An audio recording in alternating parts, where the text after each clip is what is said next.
இயேசுவே உம்மை ஆராதிக்கின்றோம், எம் வாழ்வை உமக்கு அளிக்கின்றோம், உம்மை அன்பு செய்கின்றோம். இயேசுவே ஆண்டவரே, உலகிற்கு ஒளியாகவும் வாழ்வாகவும் இருந்து எங்களுக்கு தேவையான எல்லா ஆசீர்வாதங்களையும் நாள்தோறும் கொடுத்து எங்களை விபத்திலிருந்தும் ஆபத்திலிருந்தும் நோய்களிலிருந்தும் விடுதலையாக்கி நாங்கள் நல்ல முறையில் வாழ நீர் செய்கிற எல்லா உதவிகளுக்கும் ஆசீர்வாதங்களுக்கும் நன்றி கூறி உம்மை ஆராதிக்கின்றோம். முதல் வாசகத்திலே நாம் பார்க்கிறோம், பாவம் செய்யாத சூசன்னா மீது குற்றம் சுமத்திய முதியவர்கள் எவ்வாறு இறைவாக்கினர் தானியேல் வழியாக தண்டிக்கப்பட்டார்கள் என்பதை பற்றி தெள்ளம் தெளிவாக விளக்குகிறது.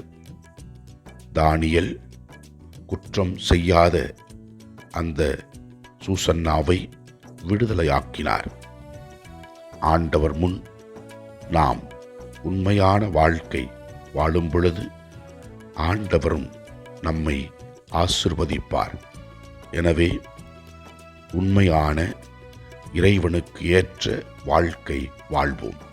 நற்செய்தி வாசகத்திலே ஆண்டவர் இயேசு கிறிஸ்து எவ்வாறு நம்மோடு இருந்து நம்மை வழிநடத்துகின்றார் என்பதை பற்றி தெள்ளம் தெளிவாக விளக்குகிறது.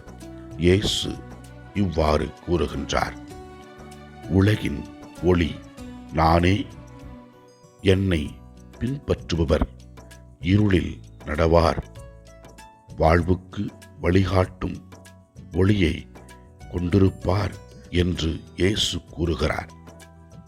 ஆனால் மக்கள் அவரை ஏற்றுக்கொள்ளவில்லை. ஒரு சிலர் அவருக்கு தீர்ப்பு கொடுத்து அவரை கொன்றுவிட்டார்கள். ஆண்டவரே, உமது அருள் பிரசன்னத்தில் வாழ்கிற நாங்கள் உம்மிடத்திலே ஜெபிக்கிறோம். எங்களுக்கு தேவையான ஆசீர்வாதங்களை நாள்தோறும் கொடுத்து எங்களை வழிநடத்துகின்றீர். எங்களை ஆசீர்வதியும். எல்லாம் வல்ல இறைவன், தந்தை, மகன், தூய ஆவியார் நம் ஒவ்வொருவரையும் ஆசீர்வதிப்பாராக. இயேசுவுக்கு புகழ். மரியே வாழ்க. ஆமென்.